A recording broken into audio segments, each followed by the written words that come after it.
Full Moon அப்பெல்லாம் ஓனாயா மாறுற Ralph நான் ஒரு ஓனாய் மனுஷன் யாருக்கும் தெரியக்கூடாதுன்னு கஷ்டப்பட்டு நார்மல் லைஃப் வாழ்ந்துட்டு இருக்கான். அதே மாதிரி ஒரு நாள் வேக வேகமா ஒர்க்க முடிச்சுட்டு ஃபுல் மூன் வரத்துக்குள்ள வீட்டுக்கு போலாம்னு நினைக்கிறான். அப்ப அவனோட மேனேஜர் அவங்க கிட்ட இன்னும் நிறைய ஃபைல கொடுத்துட்டு இதையும் முடிச்சுட்டு போன்னு சொல்றான். அதனால ரால்ஃப் இன்னும் வேக வேகமா ஒர்க்க ஃபினிஷ் பண்ணிட்டு இருக்கான். ஆனா அவன் ஒர்க் முடிக்கிறதுக்குள்ள ரொம்ப லேட் நைட் ஆகிடுது. இருந்தாலும் ஒரு வழியா அவன் எல்லா ஒர்க்கையும் முடிச்சுட்டு கிளம்புறான். அப்ப திரும்பவும் அவனோட மேனேஜர் அவனை பிளாக் பண்ணி நீ ரொம்ப நாளா மறைச்சிட்டு இருக்க உன்னோட சீக்ரெட் எனக்கு தெரியும்னு சொல்றான். அப்ப ரால்ஃப் அவனை ஒரு மாதிரி பார்த்து என்னோட சீக்ரெட் உனக்கு எப்படி தெரியும்னு கேட்கறான். அப்ப அவனோட மேனேஜர் நான் சும்மா சொன்ன நீ சீக்கிரம் வீட்டுக்கு போன்னு சொல்லிடுறான்.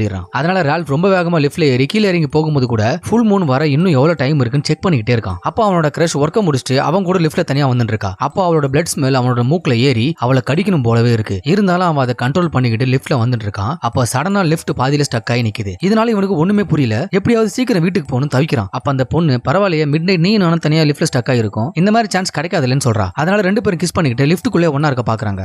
அப்போ அங்க இருக்கிற மிரர்ல அவன் பார்க்கும்போது அவளை கொடூரமா கடிச்சு சாவடிக்கிற மாதிரியே தெரியுது. இதனால இவன் எல்லாத்தையுமே ஸ்டாப் பண்ணிட்டு வேகமா லிஃப்ட்டை விட்டு கீழே இறங்கி கார் எடுக்கலான்னு போறான். ஆனா அவனோட காருக்கு முன்னாடி அவனோட ஃப்ரெண்டு கார் ஸ்டாப் ஆகி நிக்குது. இதனால ரால்ஃப் செம கடுப்பாகி வேகமா அவனோட ஃப்ரெண்டை கார் எடுக்க சொல்றான். அதுக்கு அவன் ஃப்ரெண்டு இது ஸ்டார்ட் ஆக மாட்டேங்குது, நீ வேணா தள்ளி விடுன்னு சொல்றான். அதனால ரால்ஃப் ஹேண்ட் பிரேக் போட்டு இருக்கிற காரை வேகமா தள்ளி விட்டுட்டு அவனோட காரை எடுத்துட்டு வீட்டுக்கு போயிட்டே இருக்கான். அப்படி அவன் போகும்போது கொஞ்சம் கொஞ்சமா ஓனாயா மாறிக்கிட்டே இருக்கான். அப்போ ஒரு சிக்னல் நிற்கும் போது அங்க இருக்கிற சின்ன பசங்களை கொடூரமா கடிச்சு சாவடிக்கிற மாதிரியே அவனுக்கு தோணுது. அதனால இன்னும் ஃபாஸ்டா வீட்டுக்கு வந்துட்டு கார் டிக்கில இருக்கிற சங்கிலியை எடுத்துக்கிட்டு பாதி ஓனாயா மாறினா கூட ஃபுல் ஓனாயா மாறதுக்குள்ள வீட்டுக்குள்ள போயிட்டு எப்படியாவது லாக் பண்ணிக்க வரான். ஆனா விதி யாரை விட்டுது, இன்னைக்கு ரால்ஃபோட பர்த்டே. அதனால அவனுக்கு சர்ப்ரைஸ் கொடுக்க அவனோட ஃப்ரெண்ட்ஸ், கொலீக்ஸ், ரிலேட்டிவ்ஸ் எல்லாரும் அவனோட வீட்டுக்கு வந்து கேக் கட் பண்ண ரெடியா இருக்காங்க. அப்ப அவன் பாதி ஓனாயா மாறி இருக்கிறத பாக்குற எல்லாரும் உனக்கு என்ன ஆச்சுன்னு கேக்குறாங்க. ஆனா இதுக்கு மேலையும் ரால்ஃபால ஓனாயா மாறதுல இருந்து கண்ட்ரோல் பண்ணிக்க முடியல. அதனால ஃபுல் ஓனாயா மாறி அவன் வீட்டுல இருக்கிற எல்லாரையுமே கொடூரமா கடிச்சு சாவடிக்கிறான்.